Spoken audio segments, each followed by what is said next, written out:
It's your friendly neighbourhood film critic. Me and Rupert are going to be doing a discussion and review for Spider-Man Homecoming, which will follow this. Hello everyone. Cool, so I'm here now. Rupert's joined me to talk about Spider-Man. It's been a while since we've been in the video together. Yeah, a little while. So I've sort of been off doing the gaming stuff. You've been working, going to wrestling shows. Yeah. We should really get a wrestling thing. We'll do that. We've got people that can help out. Yeah. I don't know anything, so I won't be involved. I will though. But I will. I generally, if Josh is on screen, I'm behind somewhere. It's just the monitoring me. Anyway. Spider-Man Homecoming review today, everyone. Once again, probably a little late because we're terrible with getting things out Not off the hot iron. Like a week late. Yeah, It's week late. That's fine. Yeah. It's been giving everyone a chance. Go watch the film, so they don't berate us too much if we spoil things, which there will be later on. But we'll have our usual effects work. Yeah. In place for that one, or maybe something more technical. I might have something technical for it. I might have some wizardry. Fear not, guys. We will resort back to early Doctor Who level special effects later on. Yeah, they will stay. So anyway, Spider-Man Homecoming, the first in the Marvel Studios Spider-Man now trilogy. It's always going to be a trilogy. Well, yeah, we've had trilogies before. They just don't stop trucking. We've had a trilogy and an attempt at a trilogy. It went a bit wrong. Bless Andrew Garfield. Maybe we can count Venom as the end of that trilogy. Yeah. It's an iffy one. Anyway, after the lukewarm reception to Andrew Garfield's second run in the red and blue, now got Tom Holland, who was in Captain America Civil War and was brilliant. Was one of the real standout bits of Civil War, quite frankly. Well, that film's great, but Civil War is basically flawless all the way through. Yeah. So having that Spider-Man come back for his own solo film, it's always going to happen. Yeah. I think it was announced. They did it. I think they announced it when Civil War was in production. And it was great. Yeah, he's really good in the role. Really good fun. Is convincing. He's the second Englishman to play Spider-Man because Garfield's British, which is weird. Yeah, but yeah, no, they really nailed this. This feels in a lot of ways like a John Hughes movie with superpowers, which I think the director said is what he was going for. It feels something like 16 Candles or The Breakfast Club, but it's got Spider-Man in it, and that's what it needed. That's what it felt like reading the old 60s comic. Yeah, and it was nicely modern. Yeah, Flash was also a nerd, but a bully nerd. Yeah, which was cool. Loved it. And it wasn't like a harsh nerd. He was just sort of a rival. Yeah, he was just a bit... he was coming up with terrible things like calling him Penis Parker, which was lame as hell. He's just as lame. We should save these for the next section. Yeah. Because that's sort of spoilerish. I apologise. I don't know how I'm going to deal with that on the screen. We'll have sort of... Censor me. Yeah, we'll have a spoiler alert. I guess this section is sort of the overall. Overall, I really enjoyed this. I think this is the second best Spider-Man film. No, that's fair. Behind Spider-Man 2, which I don't think will be levelled. Yeah, because that's just brilliant. We'll see. They've got two more films. Well, 2 more minimum. It's looking like it's the best Marvel year for a long time. Yeah, we're 2 for 2. Yes, we've just got, and we think Ragnarok looks really good. So, and it's got my boy Jeff Goldblum. I think it's gonna be great. I want to say that, and to be fair, anything can be an improvement over Thor: The Dark World. Yes, I can think of things that aren't as good as Thor: The Dark World in the Marvel Cinematic Universe. Because I was maybe Iron Man 2. No, which Peter Parker was in. Yeah. So I guess we'll go into spoiler territory. Now. We're wading into the spoiler swamp. I'm happy with that. Vulture was Liz's dad. Yeah, that was a shocker. We all thought it was going to be Zendaya. Yeah. I'm probably once again saying that wrong. Zendaya? Zendaya. Michelle. She plays Michelle. Yeah. Who is not MJ. Not Kevin MJ. Feige has come out and said that it was a big joke that none of us got. Yeah.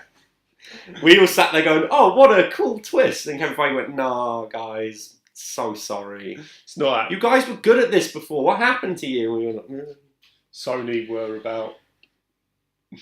They make it MJ. Make it Mary Jane. I don't want to. Michael Keaton. Michael Keaton was brilliant in the film. Yeah, playing Birdman. Yeah. but not that He was Birdman. playing a bird. A Birdman.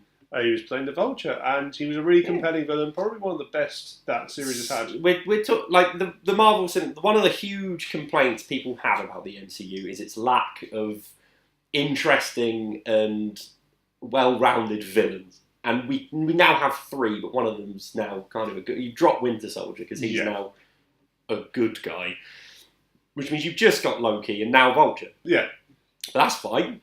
You know, and as we're in the spoiler discussion, Toomes makes it out of the movie. Unlike other Marvel movies, Spider-Man saves the villain doesn't die. Like, that's good. Marvel need to stop taking these villains and killing them off because it limits it. You know, villains return in the comic books, and we need to see more of that. Yes, like maybe a proper appearance from the Mandarin. Yeah, the real one, not the real one. Not Trevor. Although Trevor Slattery was great.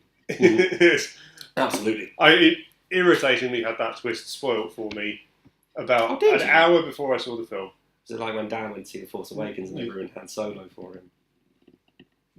I'm not going to say what, because despite the fact we're spoiling Spider-Man, people might not have seen The Force Awakens. Yeah. The Han Solo thing. Yeah, the Han Solo thing. He was in the film. That was the twist. Shocker. Yeah. Speaking of shocker, he was bringing it round. He was there. Yeah, 2 of them. And he's called in the credits, he's called Herman Schultz. Yeah. And it was cool that they kind of, because he's, let's be honest, the Shocker's lame. He's really lame. Yeah. He looks like an oven mitt. And, you know. I hadn't thought of that. Does. All those cookies out of the tray. But he was really cool. Easy there. Spilled down some beer down my face. Enough. No, this is my second of the evening. We're a really professional outfit. Super professional. We're really good, right? Yeah, it's real DIY here. Yeah. Oh, there's going to be a lot of editing for this. No, it won't be. But yeah, it was really cool having Jennifer Connelly voice as Karen, the computer system in the suit. There was because she's obviously Paul Bettany's wife, who's Vision and formerly Jarvis. I preferred him as Jarvis. Yeah, I'm not gonna lie. Vision's pretty lame. Paul Bettany. Yeah, I liked when he was in the interview. So I used to show up, do some voiceovers, and they'd just give me a big bag of money. Now he's got to go and act. Ugh, how inconvenient. In makeup. Oh yeah. From what I hear, that's not pleasant. Yeah, well, Jennifer Lawrence doesn't want to do Mystique no more. No, it doesn't surprise me. I'd rather have a not in any future X-Men films. I've had enough. That's another video altogether, though. Yes. More about Homecoming. I loved Hannibal Buress. He was great. Of course you did. Yeah. Big fan of the Eric Andre show. To see him basically playing a character from a skit in that. Brilliant. Captain America was great. And there'll be more about when we get to the post-credits bit. We'll talk about that in a little bit. But that was also brilliant. I've seen... Because working in the cinema, obviously, we see people seeing those end credit scenes, and all it is laughter or people just going, "Oh, get out!" I luckily found it funny. I loved it. I say it when the people go, "Oh, that's what a jip." I'm like, I think Marvel have earned the right at this point to sort of go, "Ha," because it's just been years and years of teasing the future. It's like, yeah, let them have a bit of fun. Yeah. With it. Let them do a silly one because this isn't hugely connected aside from the Iron Man appearances. Which, for those of you out there that have seen it will probably agree with us, the trailer footage is barely any more than you see in the trailers of Iron Man, which was good. It's like 4 scenes. 4, I'd say roundabout. And one of them is not even Tony Stark. No. It's just a suit. Just a suit. Happy gets more screen time, which is good, because Happy Hogan's a really good character. Yeah. So what was I going to talk about? Oh yeah, the whole car scene. So the whole motivation for... Is it Adrian Toomes? Yes. Right. I loved all of it. He was trying to... Like, everything he was doing in another world and on another lifetime, he could have been a hero. Yeah. He was doing everything he needed to keep his family Yeah, he's got the noblest intentions. And looking after the little guy. It just so happened that he'd fallen in the criminal world instead of sort of... Heroism. Yeah. So it made so much sense for that whole scene between him and Spider-Man, where it's essentially just... Leave me alone, stay out of my business, and I won't stop you from doing anything. Yeah. And actually, they had a real kindred spirit.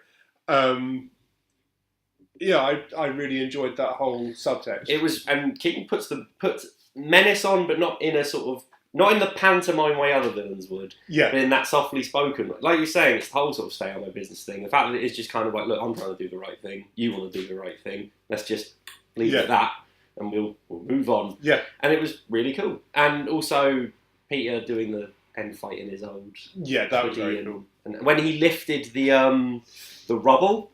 When Vulture crushes him under that, it's like that old comic from the '60s where Doc Ock's crushed under the rubble and he's got to get the serum from Aunt May. He lifts. I had goosebumps at that point. The finale to this film is great and is not like other ones.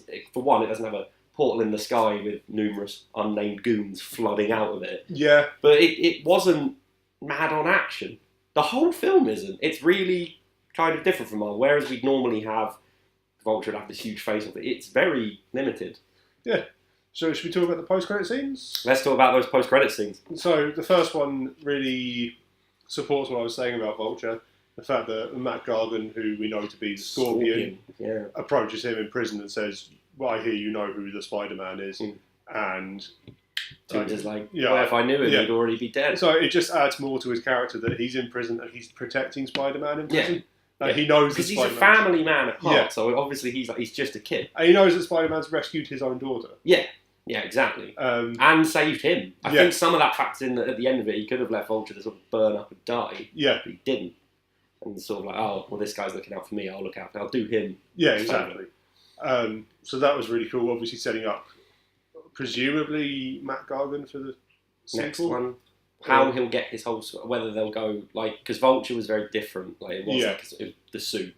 And not really, like... He's not got the same motivation to make himself young again. Yeah. Is his motivation in the comics. Matt Gargan's got to go through the whole becoming a Scorpion man. Yeah. Sounds silly when you say it out loud. This is the MCU, though. This is when he's a little raccoon man. A little raccoon that fires guns. And a tree. And a big tree that can only say its own name. And a big dog that can teleport for the Inhumans. Yes. Which doesn't look very good. Another video. Apparently there's an Inhuman, right? And... You know how random things happen? Yeah. Apparently he went through Terragenesis and just turned into a big door. Just makes me think of the real fake doors, man. Noise. That's power. So imagine all the shitty things that could happen to you. Oh, I'm going to get like superpowers. I mean, Black Bolt, he can make a noise and make mountain level cities. Yeah. Like, oh, I'm a door. Worst thing is, what's the doorknob? What part of his anatomy is that? What part of anatomy is the frame? Who knows? Join us for another video in which we analyse the door in humans. This is a Spider-Man video. Yeah. But so moving on to the second post-credit scene, which we said was the one that sort of tries to sort of go, to the audience. You get Captain America's instructional video on the value of patience and how sometimes it just doesn't pay off. It's brilliant. Yeah. I understand people were annoyed about that. Very annoyed. Some people have like actively seemed angry when they've stormed out at the end. Other people not so much. I've heard more people just go brilliant than have been going, oh, what's this? That was essentially what I did. Yeah, no, I like me and Holly. Everybody like, good one. That's really dumb. I like that. Yeah, it's silly. Cool. So verdict. I'm going to give Spider-Man: Homecoming. Give it an 8 out of 10. Okay. Well, I thought it was a very necessary film to happen sort of in between the massive event Marvel films we're getting at the moment. So your Civil War, your Infinity War. It's a very small scale thing. I would give it an 8 out of 10, but that's only because I don't like giving a perfect score to anything. I did. I've given a perfect score. No, I don't do perfect scores. I don't think anything is perfect. I don't think I'll ever give anything a 10 out of 10 unless it's Star Trek. I will though. So and Star Trek First Contact, that goes a 10 out of 10. I'll probably review that at some point. I'll give it a 9. Anyway, that was our review of Spider-Man: Homecoming. Still in theaters now, so go and see it if you haven't.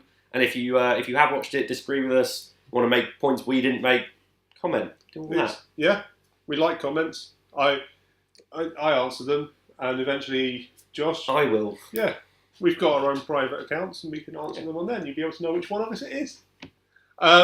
Yeah. Thanks for watching, everyone. Bye. Thanks for watching the video. I might not have been in this one, but they're still good nonetheless. Don't forget to like, share, subscribe, do all that. Leave a comment. Speak to us. We love engaging with you all. So, thanks for watching.